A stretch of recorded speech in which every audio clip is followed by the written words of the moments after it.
Hey guys, and welcome back to my channel. Today I'm very excited to interview an amazing guest here with me, Miss Lisa Deason with Deason's Consulting Services that has been in a credit restoration business for over 5 years. And today we're going to share with you some helpful tips and tricks on how you can start working towards improvement of your credit score and ultimately buy the dream house or dream car that you've always wanted to. Lisa, welcome, and thank you so much for taking the time to be here today and sharing this amazing information with my audience. Thank you very much for the invitation, and I'm sure that we're going to get through some very, very informative pieces that will help a lot of people, especially now. Let's talk about credit restoration. I remember last time we spoke with you on the phone, you said there is a big difference between credit restoration and traditional credit repair that most people are familiar with. What is credit restoration? So credit restoration legally is a far more aggressive process that entails certified attorneys and credit restoration specialists that know the laws of credit inside and out. They carry special certifications and licenses to be able to dispute all 3 credit bureaus at the same time. So if you have a client that comes to me with 20 items on each credit bureau report, obviously we would be able to target all those 20 negative and derogatory items at the same time off of all 3 reports, as opposed to what repair companies are usually limited to doing, which is 1 item at a time, 1 credit bureau at a time, and once a month. That sometimes can be what frustrates people. It takes a while, and of course it can give a lot of people in this industry a bad name. So what can your company legally dispute, and how does the process work? So our professionals are allowed to legally dispute things like bankruptcies that have been discharged and it's been 2 years from the discharge date, foreclosures, tax liens. Anything that's considered negative and derogatory under the Fair Credit Reporting Act is fair game. Collections, all kinds of issues that involve any kind of negative payment reports on student loans, child support issues, and of course, charge-offs, late payments. Late payments are probably the hardest to remove. And of course, anything that's considered derogatory or negative, those are the things that we must target. And what we do is, by way of the dispute process, we open up an investigation, and it forces these credit bureaus, which are private companies for profit, from having to take legal action and respond and either remove the item that's negative or give us a response as to why they have it. And we're just very good at the dispute process. So what is the standard time frame from the time you send that letter to the company for them to respond? That's a great question. I'm always asked that. I can tell you right now that anybody who tells me I need it guaranteed within a certain time frame, we can't ever guarantee anything. We're at the mercy of these credit bureaus who are going to respond, hopefully in a timely manner, which is what we hold them accountable to. But it also depends on what you have on your reports, depends on how long they've been there, what kind of things they are. I tell people that most often is, nothing happens in less than 3 months, so don't expect a miracle, and in 30 days, run for the hills if somebody promises you that. But I'd say between either 6 months or less, or maybe, 6 to 12 months, depending on what you have. Yeah, often people say, well, I talked to this company, and they said, pay us a couple $1,000, 2, 3, sometimes 5. Recently, I had a client who paid like $6,000, and we will remove within 90 days or 100 days. Is this even real? There are companies that do that. Unfortunately, we are aligned with a nonprofit, so we're not about the profit of the money and charging the client exuberant amounts of fees. But I will say that I have encountered clients that have called me. One in specific, about 3 months ago, called and said he had paid some other company about $5,000. And went back after buyer's remorse, and 2 weeks later he wanted to get his money back, and the company was no longer in existence. Wow. So be aware, there are laws that are changing, there are laws that are moving towards that direction to outlaw those types of charges, because there's so much fraud involved in this industry. And I can tell you right now, especially in this time with this many people affected, people are desperate, and they won't do the research. They just trust that they can give somebody the money, and then that company runs with their money. We're really, really big on the educational piece, because we feel that if you have the knowledge and you have the information that you need, then you won't either be fooled or you won't be taken advantage of, and you eventually learn what your rights are. Well, what are some of the things that somebody absolutely must not do in order to maintain? People ask me that all the time, and I think the most important thing that one must try never to do is to pay a late bill. Once it's reported 31 days late on your credit reports, it's harder to remove than a bankruptcy, if you can believe that. Yes. Wow. So do whatever you gotta do. Borrow money. I don't know. Go to your friends and family, but never be late. Never be late. And if you have to pay a credit card or something that is bank involved, if you send them the minimum payment, that still works. But if you send them below that minimum payment, it can be reported as a late payment. So it's also very, very important to understand. And this is the part of the education that we provide our clients. Awesome. So we don't want to drown them with information. They have access through a client portal to all the information that they need. But the other benefit is that a well-educated individual is going to be able to understand what their rights are. We don't want to put them in a bigger situation that makes it worse for them. We want to give them the knowledge of power. So the education, your platform, is it structured in like a video format or video? Every service that we offer has a video. Every service that we offer has Q's and A's and explanation. You can even take a quiz. Every client that we get has their own personal client portal. They have access to it 24/7. It's amazing. There's almost $1 million library worth of information and education in there. Yes. That's awesome. Make that decision that you want to improve your life and fix your credit. It's all about education, and not just fixing it, but actually learning what things you shouldn't or should never do in the future in order to be in the same boat again. I get a lot of clients that will call me and they'll say, please explain to me why this lender or this person said to me, don't pay that. And I'm thinking, okay, what are they asking you not to pay? Because it does matter. For example, collections.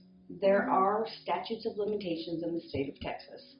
So I think it depends on what it is as an item that's reported negatively or derogatorily on the credit reports. But I can tell you that if you've had a collection and it may have started out as a bank credit card or a loan from a bank or something of the sort, if you don't resolve that issue rather quickly, you will end up being served at your house. Sometimes clients call me and go, well, I ignored this because somebody told me to ignore it. The problem is, once you're served, I can't, and they're giving you that last chance to show up in court to resolve that payment or that debt that's owed. Once it's a judgment, I can't touch it. I can't touch it. It's now in the hands of the court. It's a legal fight between the court and the party involving who owed the debt. And I can't touch it until that debt has been paid and resolved, and it's been 2 years from the resolution of that debt. So be aware of what you can and cannot slide with. Another thing, some people do believe that if they pay off something on their credit report, you know, they look at the app and they say, oh, okay, well, this is like $1,000. I'll just go ahead and pay it off, and it will automatically remove it from my credit report. Things don't just miraculously fall off, okay? They have to be legally disputed. Let me give you a quick overview of how these credit bureaus operate. First and foremost, they're private companies for profit. They're not responsible for verifying when a company reports something on that report, whether it's 100% accurate or not. They don't take the time to verify it. They get paid every time something's reported. They get paid every time something is pulled. They're not in the let me help you business. They're in the we're going to make money off of your problems business. They're private companies for profit.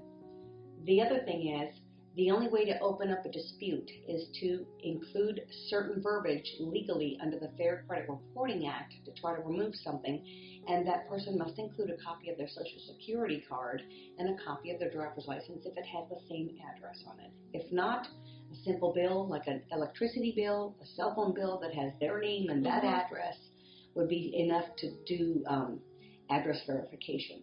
But things don't just fall off. They must be disputed and legally removed.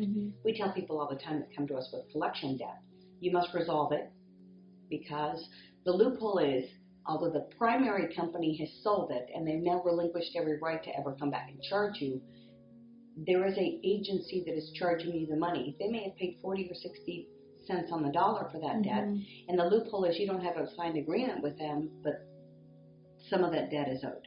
So when they're claiming that they want to get some of the money back, we always recommend our clients to find out exactly who they are, negotiate a rate, and then pay it up and get proof there's a receipt, or that they will report it as paid and remove it from the credit reports. That's equally important. Do you think that would be a good idea to have them send you something in writing that they're going to remove it upon the payment? Absolutely. Right. Absolutely. Not just pay it off and hope. And we also provide our clients with an arsenal of examples of letters that they can send on their own. I tell people, if you want to continue to work, even after we've resolved your issues, we attach you to 12 financial services so that you can improve your credit and learn how to start budgeting and saving money and, all the things that somebody needs to move forward. So it's not just our flagship service, it's just credit restoration. We're teaching you right from wrong in all aspects of your financial future. That's huge. That's huge. Yes. That's awesome you guys doing that. Let's talk about a little bit about a credit limit and how much one can use in order to maintain that amazing credit. Great topic. I oftentimes laugh at people that say, well, I'm always over the max, but I always pay it off. The credit world works this way. Let's say they give you a $10,000 limit of credit. You're normally not to exceed more than 30% or less when you're trying to build positive credit. It's all about the risk factor, just like it is in lending. That's why people get in trouble with credit cards. They're living outside of their means most often. And that credit card makes it awfully easy to do that. So what I tell people is you don't need 10 or 12 credit cards. You need 2 or 3 of the bigger ones. And you need to use them accordingly. And you need to make sure you don't exceed 30% of those credit lines on there. And you need to behave. I know that's very, very difficult, myself included. I am also a product of my own program. And my problem was I had excessive debt, which I've now started to pay down. And so I've seen increases to my score. So I'm also a client of my own company. The thing that happens is you don't want to ever exceed that. And the other trick is if a credit card company, because you've behaved on their credit line, wants to extend the credit line for you, it's different when they approach you and ask you. That's a whole different story. But if you call and you're maxing out your card and you're asking them to extend that trade line limit, what happens is now you're a risk factor. It counts against you instead of for you. What are your thoughts about cosigning? I frown upon it just because I see so many times people get in trouble. And the calls that I get, I'll get a friend who says, well, I co-signed for my cousin, or I co-signed for my neighbor because they didn't have enough credit and now they haven't paid the car. Or they wrecked the car and now it's on my name. And things happen. But at the end of the day, be careful who you're trusting with your Social Security number. Personal credit is built on your Social Security number, not on an ITN number. And so I tell people all the time, just be careful. One thing I can say is, as a parent, if you would like to add a child to one of your credit cards to help them start building credit, then make sure you're monitoring those payments and make sure that they're not going and running amok with whatever they're buying. There has to be some control. And by the way, we go back to saying that we're really big on the education. We go into schools and actually teach financial education to students between the ages of 8 and 18. And we give out scholarships. Last year we awarded $350,000 worth of scholarships for students that went through our 8-week course.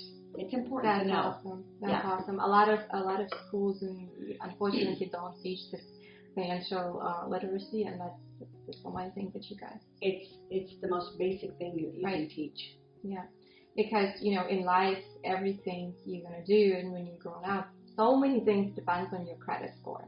And if you don't have it, if you don't have a high enough credit score, it doesn't matter how much money you make. Nobody's gonna give you a loan. And that's the other thing. I have a couple of people that are very wealthy that are taking advantage of the program because they've been in the oil industry. And when you lose your job and you're unemployed for 3 or 4 years or 2 or whatever, however long a period of time, if you've been living outside of your means a little bit, what happens is you start losing cars, and then it's charge-offs, and then it's repossessions, and it's the big, bad, and the ugly stuff. And I like to tell people, these aren't things that are easily removed. It takes time. It can take months. I'm always surprised when someone says, well, you can't remove it in 30 or 60 days. And I'm like, it's been on your credit reports for 4 or 5 years.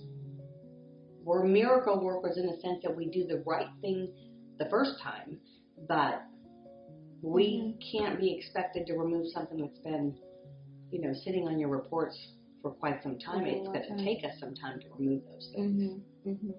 Lisa, let's talk about Credit My Rent program. What is it and how I it works? love that program. So if you have anybody that you know is renting an apartment or they are leasing a home and they're going through either a management company that can provide and register the payments or some sort of a landlord type situation that is willing to play ball, the Credit My Rent program is very, very effective.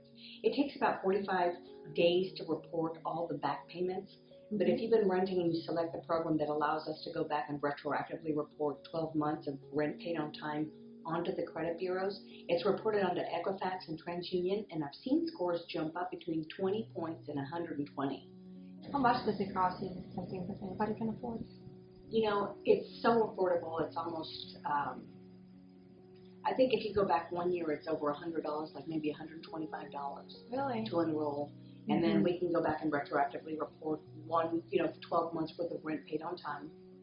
If it's 24 months, I think it's a little more expensive than that. I don't have the prices in front of me, but we can certainly share those prices with you. So it sounds like it's within $100 or $200. Exactly. And it really is the most amazing program. Why not get credit for the payments that you're already making? Absolutely. You know, it's going to create that positive history, which is what we want. When you're creating and building positive credit, how you pay things and what you do matters tremendously. And then don't you have the same program, but don't you have basically if the landlord or an apartment complex are not cooperating with the person about reporting their rent, then the money that they pay gets refunded. Yes, we refund anybody. That's awesome. If the landlord says I'm not in a position where I'm able to help, we're not going to take that person's money. We're going to give them the entire money back because the whole point and purpose is to help them with however long they wanted to go back and report that rent paid on time. As far as working with you on the credit restoration, could you give us kind of a price idea, how much it is, and do you have a contract? How much is it monthly? And what I love it. So there's never a contract. We don't believe in contracts because we're the beast in the industry as far as how we dispute things. We have the lawful authority to dispute all 3 credit bureaus at the same time with all of it. So I say the first 30 days, we're aligned with a nonprofit that does the work for us, so it's $188 just to get started. And then we charge you $89 thereafter every 30 days from the date that your client enrolls. And we usually work with them and coach them and tell them, it's not going to be in your benefit to cancel within the first 3 or 4 months. Sometimes it takes several dispute processes for these people to realize, we're dealing with attorneys and credit restoration specialists. It's not just somebody who's trying to dispute this and doesn't know what they're talking about. We do everything under the law that protects our consumer. And then after that, it's whatever other service they want. If they want to individually buy the Credit My Rent program, that's separate. And, of course, we also offer secure bank cards. So our interest rate with the MasterCard Platinum is 9.9% interest per year, not 30%. Who you go to matters. Right. And never a contract because we don't need to.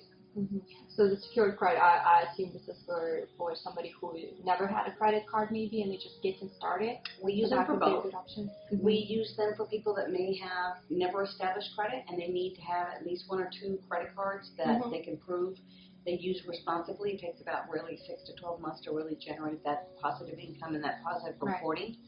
And the second thing is, obviously, when you are trying to build positive credit, making sure that you are aligning yourself with the things that do matter, such as, the biggest problem people have is sometimes they'll say, well, I just paid it late 2 weeks. I just, it was an oversight. That's harder to remove from your credit reports than a bankruptcy. So those are, I think, the 2 most important things. So never co-sign if you don't, unless you have to, you have to, and never miss a payment. That's right. And one more thing I wanted to add, which is important. People call us all the time and say, can you offer some sort of consolidation of debt? We don't believe in it. Because some of those companies will take 3 to 5 months to gather all of your debt information, and while they're accruing all their debt information, they're not paying your bills on time. Wow. So now you're accruing across the board all kinds of late payments, which are even harder to remove than if we just plugged you into the services that we offer. That's crazy, and people don't know that. No, they should. They don't know that that's what's happening. Ask a lot of questions. Absolutely. That's going back to getting yourself educated on the financial matters and about credit and Exactly. stuff of this nature. Well, Lisa, thank you so much. It was You're a pleasure welcome. having you. I'm going to leave your contact information below, so if you guys have any questions and you would like to talk to Lisa more about your specific situation, don't hesitate to give you a call. Absolutely. Thank you very much for today's interview.